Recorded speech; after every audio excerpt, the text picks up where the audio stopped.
Welcome to AnimeFan Narrations, Solo Leveling Episode 14, Chapter 65, Part 2. Jinwoo smiled widely. I'm going to use it in the dungeon today. Holy. Yoo Jinho's stomach fluttered. Is it a weapon for the dungeon? Hyungnim always brought something impressive to the dungeons. Just what kind of terrifying weapon was he holding now? Yoo Jinho was already feeling anxious. Yoo Jinho gathered his courage and looked up. Hyungnam, let's go. Hold on. Jinwoo raised a hand and pulled out his phone. We're picking someone up on the way. Huh? Who? Jinwoo ignored him and spoke into the phone. Yeah, Songyi, it's me. We'll pick you up and take you to the gate. Songyi. That's Songyi? When Jinwoo hung up, Yoo Jinho asked. Hyungnam, is the person we're picking up the high school student from our team? Jinwoo nodded. Since she lived close to his house, it made sense to pick her up before leaving. However, as he had done before, Yoo Jinho completely misunderstood Jinwoo's intentions. Han Songyi, a cute girl with short hair just below her ears. If Hyungnam knows her number and talks to her so casually, is their relationship like that? As he always believed, Hyungnim was an extraordinary man. Especially when I see him take down giant magical beasts with a single dagger. The young man was sure his Hyungnim wasn't interested,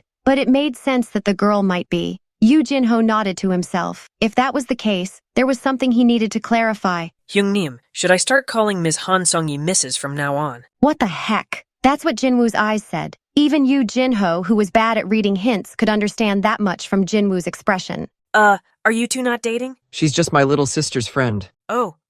So that's what it was. Yoo Jinho finally got the situation. To think he almost called her his sister-in-law by mistake. The young man's face flushed with embarrassment. Soon, Han Songyi came down from her apartment. Compared to their previous encounters, she seemed to have put more effort into her appearance this time. Yoo Jinho smiled to himself. She's just like a teenager trying to impress her friend's appa. He was about to compliment her outfit when Jinwoo spoke first. Did you get any sleep? Yoo Jinho's expression froze. Han Songye smiled and shook her head. I couldn't sleep at all. You must be tired. Get some rest in the car. As the pair continued their conversation, Yoo Jinho's mind grew more and more confused. Huh? What's going on? Han Songye asked Jinwoo. Appa, did you get any sleep? Just a quick nap. It was already 4 a.m. when I got home. Right. Couldn't sleep? Must be tired? 4 a.m.? Yoo Jinho's confusion turned to shock. Jinwoo headed toward the bongo and turned back. Yoo Jinho, are you coming? Hyungnim? Ms. Han Songyi is underage, Hyungnim. What the heck? So? Never mind, Hyungnim. As expected, Hyungnim was the manliest of men. Yoo Jinho was in awe of Jinwoo's disregard for societal norms. He's truly exceptional.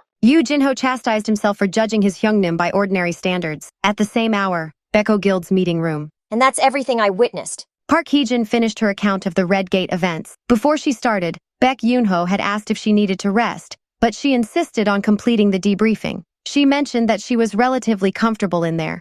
The two senior members conducting the interview, Guildmaster Baek Yoonho and Chief An Sang-min, were speechless. Hyun Gichol, who was responsible for the training, was at the association arguing about the incident. Thus, only 3 people were in the meeting room. An Sang-min broke the silence. Was all that really true? You can contact Go Myung-hwan and Yoon Gajung. They'll confirm the same story. The 2 C-rankers had gone home, eager to see their families. Park Heejin was confident their accounts would match hers. I just shared what I personally witnessed. The screams of ice bears echoing from the forest where that man had vanished, or him doing push-ups while everyone else slept. She stuck to what she had seen with her own eyes, avoiding hearsay. Huh. An Sang-min made a perplexed sound, knocking out an A-rank hunter with 1 hit, freely using spatial magic, controlling dozens of summons. Any one of these feats would be unbelievable, and the man in question had done them all. But the most astonishing part was... So he solo cleared a high-level dungeon. Baek Yoonho finally spoke after a long silence. As an S-ranker, he could truly appreciate the feat. That is an incredible accomplishment.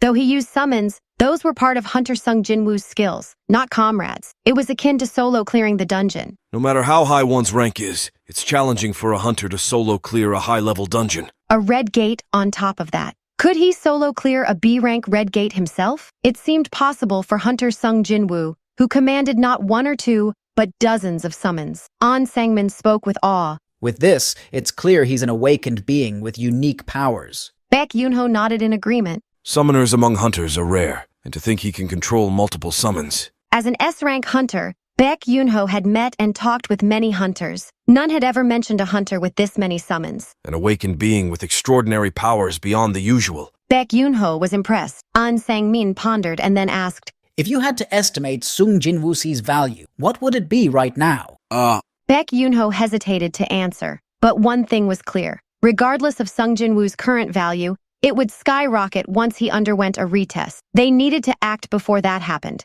Baekho had just lost an A-rank hunter and several B-rank hunters. If they failed to recruit Sung Jinwoo, their losses from this incident would be too significant. I trust you, Chief An. Baek Junho gave An Sang-min a look of confidence. An Sang-min responded with a determined expression. Suddenly, both men turned towards Park Hee-jin. She had her hand raised. Do you have a question? Getting their attention, Park Hee-jin lowered her hand. Please let me help. With what? Recruiting Hunter Sung Jinwoo Nim. Baek Junho and An Sang-min exchanged looks. Recruitment specialist An Sang-min tilted his head. Why would Hunter Park Hee-jin Nim be interested? Of all the members in our guild, I've spent the most time with Hunter Sung Jinwoo Nim. I believe I can assist greatly. 6 hours outside of the gate, nearly a week inside. Baek Junho and An Sang-min found Park Hee-jin's suggestion reasonable. Besides, her good looks wouldn't hurt their chances of recruiting Sung Jinwoo. Seeing she had their attention, Park Hee-jin continued. But I have one condition. Baek Junho asked. What is it? Once Hunter Sung Jinwoo Nim joins Baekho, please make sure I'm placed in his raiding party. Solo Leveling, Chapter 66, Part 1.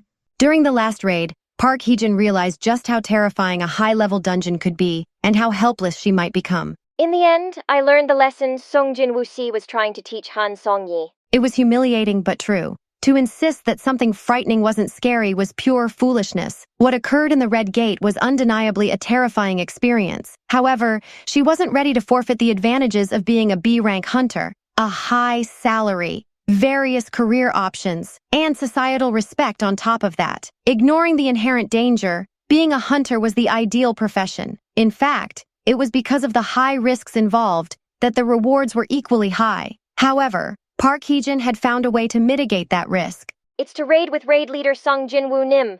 The person she envied the most in the Red Gate was actually Han Songyi. The reason was simple. It was due to the promise Sung Jinwoo made to Han Songyi on their first day. I brought you here, so I'll be responsible for your protection. In other words, Jinwoo wasn't obligated to protect anyone other than Han Songyi. Park Hee-jin and the two C-rank hunters were merely additional burdens. She always feared they would be left behind. On the 6th day, Sung Jinwoo cleared the dungeon and protected Han Songyi until the end. He had kept his promise. Watching this, Park Hee-jin felt reassured. If she joined his raids, she wouldn't be in danger. Realizing this made her heart race. In fact, her heart was still pounding now. He had the ability to make calm decisions. He possessed great strength, and he had a strong sense of responsibility. She wanted to be by Sung Jinwoo's side in the next raid, and that was her condition. Place me in Sung Jinwoo's raiding party. Baek Junho and An Sang-min discussed for a bit. Soon they turned to Park Hee-jin. All right. Baek Junho laughed excitedly. Then Park Hee-jin Si will be working with Chief An for a while. Thank you. Of course, the recruitment wouldn't be easy. Sung Jinwoo knew the value of his abilities. He was so confident in the Red Gate, too. Convincing him wouldn't be simple. Still. She now had the chance to see him again. Park Hee-jin smiled inwardly. Meanwhile, after thinking for a moment, Baek Junho spoke with some hesitation. Chief An. Yes, sir. I'd like to have Sung Jinwoo Si's contact information. Guildmaster, that's... An Sang-min then explained his encounters with Sung Jinwoo, how they first met, why he had kept the man's existence a secret until now. Listening to his story, Baek Junho nodded in understanding. If he has that much power, it makes sense he'd want to keep it hidden. After all, some people don't want the attention that comes with it. However, this time, Sung Jinwoo had displayed his abilities in front of many people. Sure, it was an emergency situation, but it also suggested that he was ready to reveal himself to the world. I'm confident that as long as it's handled carefully, Sung Jinwoo Si won't hold anything against Chief An. An Sang-min nodded.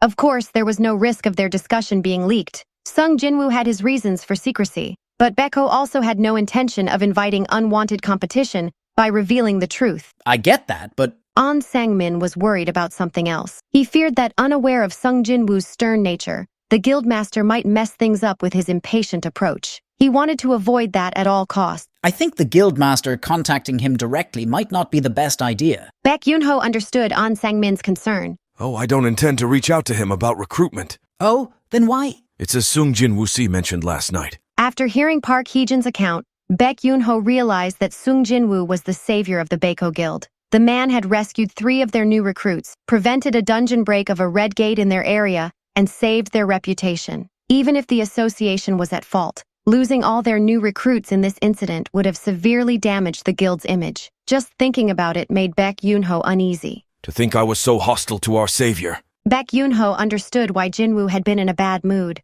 Knowing the full story, there was something the guildmaster needed to do. As a representative of Baekho, I want to thank Songjin Woosi and apologize for my behavior last night. Oh, if it's just that. An Sangmin fully agreed with his guildmaster. Knowing the guildmaster's personality, the chief knew the S-ranker wouldn't stoop to bringing up recruitment while expressing gratitude. Thanks for watching Solo Leveling on AnimeFan Narrations. If you enjoyed it, please like, subscribe, and hit the bell for updates. Share your thoughts in the comments. See you next time.